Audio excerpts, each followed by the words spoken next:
Her scream echoed through the crowded hallway, and in that split second, time froze. The new girl stood there, her torn dress fluttering slightly from the draft of open lockers, eyes wide with disbelief and humiliation.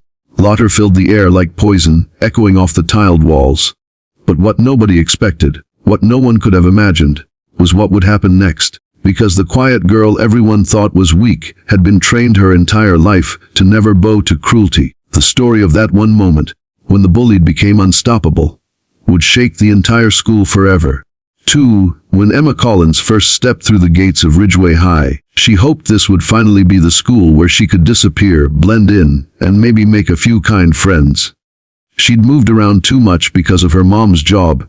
Always the new girl, always the outsider. Her shy smile and soft voice made her an easy target for kids who smelled vulnerability like blood in water. She wore a plain blue dress that day, one her mom had mended at least twice. It wasn't stylish, but it was clean, neat and, most importantly, hers. She clutched her books tightly as she walked through the buzzing hallway, trying to ignore the stares from a group of girls standing near the lockers.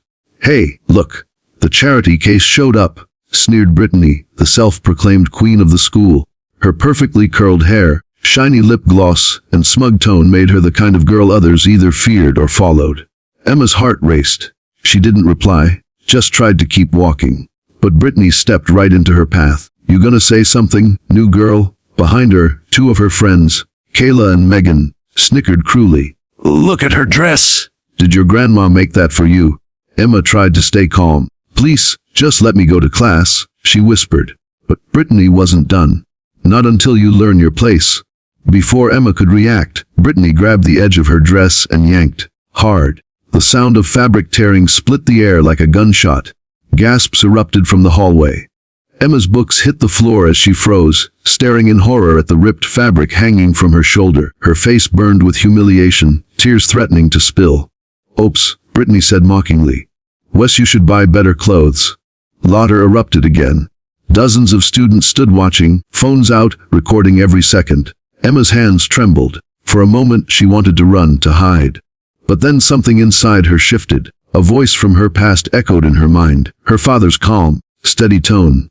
"Emma," he used to say during training, "strength isn't about hurting others.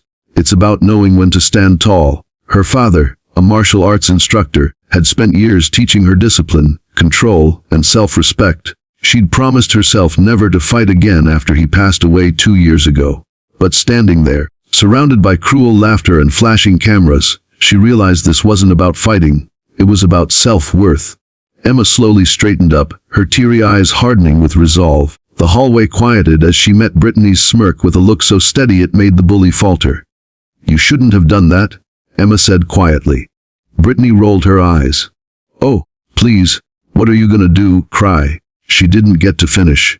In a flash, Emma's hand moved with precision and speed born of countless hours of training. A single karate chop landed on Brittany's wrist, knocking her backward into her locker with a metallic clang.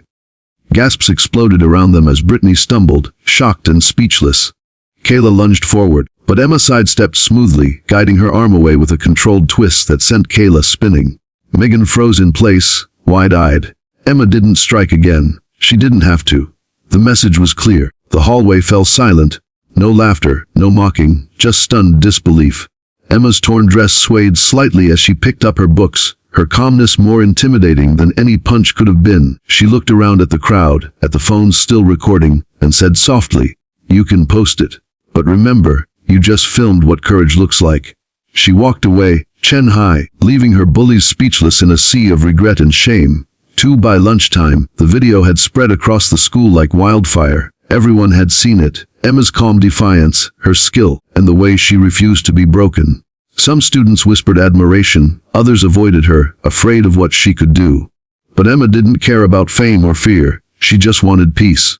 Yet peace rarely comes that easily. After school, Brittany cornered her behind the gym with a bruised ego and a dangerous smirk.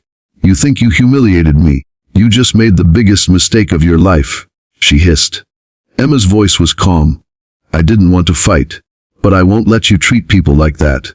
Brittany shoved her against the wall, rage burning in her eyes. "You think you're some kind of hero."